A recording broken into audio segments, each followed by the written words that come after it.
Hello friends, मैं हूं कुमुद रंजन राय और स्वागत है एक और नई वीडियो में। आज हम बात करेंगे इस वीडियो में ईएलएसएस के बारे में, क्योंकि अब जो फाइनेंशियल ईयर के सेकेंड हाफ में हम पहुंच गए हैं। तो अगर किसी को भी टैक्स सेविंग करनी है तो पहले से उसके लिए प्लानिंग करनी पड़ेगी। और शायद ही मार्केट में कोई भी ऐसा इन्वेस्टमेंट प्रोडक्ट हो जो ईएलएसएस से बेहतर हो, चाहे वो उसका जो छोटा ये लॉकिंग पीरियड है 3 साल का ही है अदर्स के कंपेयर में। जैसे यूलिप है उसका 5 साल है, या और अदर्स एनपीएस है, या जो भी पीपीएफ है। हर जो टैक्स सेविंग प्रोडक्ट है, इवन बैंक एफडी भी है तो उसका भी लॉकिंग पीरियड 5 साल का है। और ईएलएसएस का बस 3 साल का है। और जितने भी ये जो टैक्स सेविंग इंस्ट्रूमेंट है, चाहे वो फिक्स डिपॉजिट है, उससे ईएलएसएस का रिटर्न बहुत ही सुपीरियर है। इवन 2-2 साल में कई सारे ईएलएसएस फंड डबल हो जा रहे हैं अपने अमाउंट वैल्यू का। और ये जो ईएलएसएस है तो एक सुगम इन्वेस्टमेंट का तरीका भी है, क्योंकि इसमें सिप भी किया जा सकता है। अगर कोई चाहता है कि जैसे 1 लाख का टैक्स सेविंग करूँ तो हर महीने 8-8.5 हज़ार की सिप कटा सकता है और उससे आराम से अपने टैक्स को 30-35 हज़ार तक की टैक्स सेविंग कर सकते। अब सबसे बड़ा प्रश्न है कि ईएलएसएस काम कैसे करता है, कैसे इतना सुपीरियर रिटर्न देता है। तो ईएलएसएस एक डाइवर्सिफाइड म्यूचुअल फंड होता है जिसमें लॉकिंग पीरियड 3 ईयर का है। तो उससे फंड मैनेजर को ऐसी एक स्वतंत्रता मिलती है जो आराम से 3 ईयर का मतलब 3 साल का टाइम हॉरिजन लेके डिसीजन ले सके। ईएलएसएस में सभी प्रकार की कंपनियां, जैसे वो चाहे लार्ज कैप हो, मिड कैप हो या स्मॉल कैप हो, एक प्रोपोर्शनेट लेवल पे प्रोपोर्शनेट मात्रा में सब में इन्वेस्टमेंट किया जाता है। और सभी सेक्टर में इन्वेस्ट करते हैं ताकि वो उसको पूरा फंड को डाइवर्सिफाई रख सकें।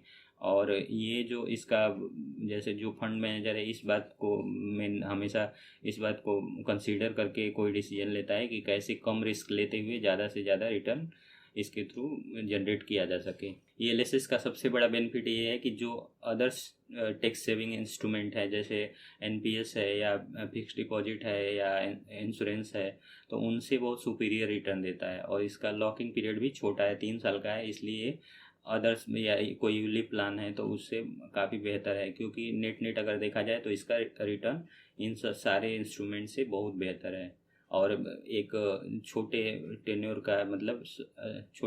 का लॉकिंग पीरियड होने की वजह से मीडियम टर्म में अपने जो इन्वेस्टर हैं इसके उसको लिक्विडिटी भी प्रोवाइड कराता है। तो अब इसमें कौन इन्वेस्ट कर सकता है? सबसे पहले इसमें सैलरीड क्लास है, उसको मतलब अपने अगर टैक्स सेविंग के लिए अगर एक ऐसा इंस्ट्रूमेंट चुनना हो जो जिसका लॉकिंग पीरियड कम समय का हो और जो थोड़ा रिस्क लेने के लिए तैयार हो, और अपने जैसे आमतौर पे कोई सैलरीड क्लास है तो उसका ईपीएफ में एक अकाउंट होता है, तो वो अपने किसी मीडियम टर्म गोल को मीट करने के लिए एलएसएस में ये इन्वेस्ट कर सकता है। और उससे ये फ़ायदा होगा कि उसको टैक्स सेविंग भी हो जाएगी। कम टाइम में ये थोड़ा सा रिस्की है, वोलेटाइल रहता है, लेकिन अगर थोड़े लंबे समय के लिए, जैसे इसकी 3 साल की, तो 3 साल का लॉकिंग पीरियड ही है, तो उसको लेके चला जाए तो ये अदर्स अपने जो इनके कंपटीटर हैं उनसे अच्छा रिटर्न प्रोवाइड कराता है। और इसका लॉकिंग पीरियड भी जैसे यूलिप या एनपीएस है जैसे उनसे काफ़ी बेहतर है। अब यूलिप और एनपीएस ये लोग भी इक्विटी में एक्सपोजर लेते हैं, लेकिन इनका एक्सपोजर बहुत कम है। रिटर्न ईएलएसएस के अपेक्षा काफ़ी कम होता है। अगर कोई फर्स्ट टाइम इन्वेस्टर है जिसको फाइनेंशियल मार्केट के बारे में नॉलेज नहीं है, वो भी ईएलएसएस परचेज कर सकता है, क्योंकि ये बहुत वेल डाइवर्सिफाइड प्रोडक्ट है और आपको टैक्स बेनिफिट भी प्रोवाइड कराता है।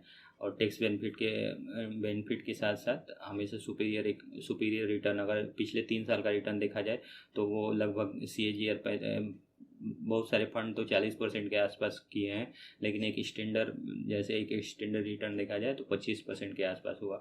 मतलब हर 3 साल में फंड को डबल हो जाना है। सबसे महत्वपूर्ण बात है ये है कि अगर कोई ईएलएसएस में इन्वेस्ट करना चाहता है तो उसको क्या क्या किन चीज़ों का ध्यान रखना चाहिए। तो इसमें सबसे बड़ी चीज़ है, पहला तो फंड को कौन सा फंड ले, उसको चुनने के लिए जितने भी उस मतलब उस इस कैटेगरी के फंड हैं उनके साथ एक कंपैरेटिव स्टडी करना चाहिए। साथ में जो बेंचमार्क इंडेक्स है उसके साथ भी देखना चाहिए, और कम से कम 10 साल का कंपेयर लेके देखना चाहिए कि ये फंड उनसे बेहतर कर रहा है कि नहीं। अगर उनसे बेहतर कर रहा है तो उसको कंसीडर किया जा सकता है इसमें। और किसी भी एलएसएस फंड को लेते समय या किसी भी फंड को लेते समय फंड हाउस की हिस्ट्री भी बहुत इंपॉर्टेंट है। ये देखना चाहिए कि फंड हाउस कैसा मतलब लगातार कैसा परफॉर्म कर रहा है, उसका परफॉर्मेंस कैसा है, और उसका जो सबसे इम्पोर्टेंट चीज़ है उसका ट्रैक रिकॉर्ड कैसा है। रिसेंटली कुछ ऐसे म्यूचुअल फंड के मामले हुए हैं जिससे बहुत अच्छा मैसेज नहीं गया है। इसलिए किसी भी फंड हाउस की हिस्ट्री और उसका नीट क्लीन ट्रैक रिकॉर्ड होना बहुत ज़रूरी है, क्योंकि काफ़ी बार सेबी ने इन फंड हाउसों को फटकार लगाई है इसके लिए कि मतलब आप लोग कृपया बैंक जैसा बिहेव ना करें और जो भी इन्वेस्टर के पैसे हैं उसको सही से इन्वेस्ट करें। तीसरा, एक्सपेंस रेशियो। किसी भी फंड को चुनते समय ये देखना बहुत ज़रूरी है कि उस फंड का एक्सपेंस रेशियो कैसा है। अगर ज़्यादा एक्सपेंस रेशियो है इसका मतलब इन्वेस्टर को कम रिटर्न मिलेगा, और कम इस एक्सपेंस रेशियो वो मतलब वो खर्चे हैं जो फंड आपके पैसे से उसको फंड को मैनेज करने के लिए, जैसे फंड मैनेजर की फीस है, मार्केटिंग एक्सपेंसेस है, इन सब पे खर्च करता है, तो इसको एक्सपेंस रेशियो बोलते हैं। तो जिस फंड का एक्सपेंस रेशियो ज़्यादा उस फंड का रिटर्न कम होगा, बावजूद इसकी भी कि वो फंड मतलब हैंडसम रिटर्न डिलीवर कर रहा है, क्योंकि उसका ज़्यादातर जो भी पैसे हैं वो इसमें एक्सपेंस में ये चले जा रहे हैं। और कभी भी किसी नए एनएफओ में या नए फंड में पैसे नहीं लगाने चाहिए, क्योंकि उनका कोई भी नया फंड अगर आता है तो उसका मार्केटिंग के एक्सपेंसेस हाई रहते हैं। इस वजह से एक्सपेंस रेशियो ज़्यादा रहती है, बड़ी रहती है, और इसलिए हमेशा नए फंड को अवॉइड करना चाहिए। अब किसी भी फंड में इन्वेस्ट करने के लिए कई सारे फाइनेंशियल पैरामीटर का भी ध्यान देना चाहिए, जैसे ये स्टैंडर्ड डेविएशन है या शार्प रेशियो है, अल्फ़ा है, बीटा है, किस फंड का क्या है। जैसे एक एग्जांपल के लिए माने कि अगर किसी का फंड का स्टैंडर्ड डेविएशन हाई है, इसका मतलब वो ज़्यादा वोलेटाइल रहेगा और उसके रिटर्न भी ज़्यादा जनरेट होगा। तो आमतौर पे अगर कोई एलएसएस फंड लेना है तो अपने एक इन्वेस्टमेंट एडवाइज़र ज़रूर हायर करना चाहिए, क्योंकि इन्वेस्टमेंट एडवाइज़र एक छोटी सी फीस के बदले में जो भी मार्केट में फंड रिटर्न दे रहे हैं उससे काफ़ी बेहतर रिटर्न आपको डिलीवर कर सकता है।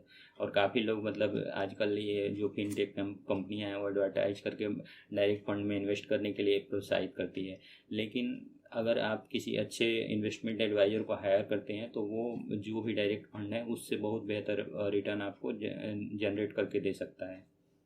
किसी भी फंड को मैनेज करने में फंड मैनेजर का सबसे बड़ा हाथ होता है, इसलिए किसी फंड को चुनते समय फंड मैनेजर का भी ध्यान देना चाहिए कि उसका फंड मैनेजर कौन है और उसकी हिस्ट्री क्या है, कितने दिनों से मैनेज कर रहा है, कौन कौन सा फंड मैनेज किया और कैसा परफॉर्मेंस डिलीवर किया है।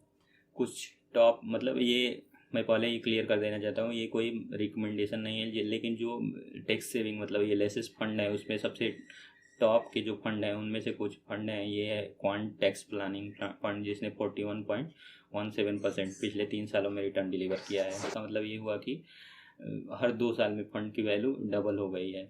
और दूसरे नंबर पे आएगा केनरा रोबोको फंड, जिसका ईयरली जैसे रिटर्न 22.66 है।